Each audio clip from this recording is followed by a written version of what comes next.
हम लोगों का सवाल है 68,000 का 10% कितना होगा। तो चलिए इस सवाल को हल करते हैं और देखते हैं कि 68,000 का 10% कितना होता है। तो देखिए यहाँ पर 68,000 है ना, तो इसको इसी तरह से यहाँ पर लिख लेंगे।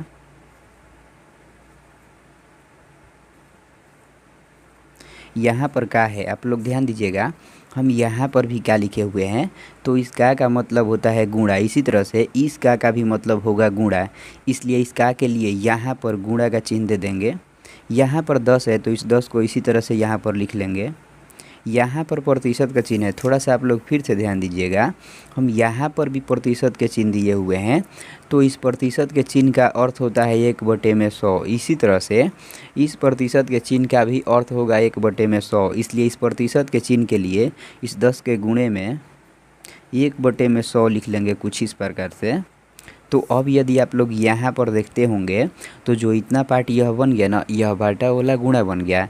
तो अब हम इसको कटा लेंगे। तो देखिए इस जीरो से इस जीरो कटाएंगे और इस जीरो से इस जीरो कटाएंगे। तो देखिए यहाँ पर 6,800 बच गया, तो इसको इसी तरह से यहाँ पर लिख लेंगे।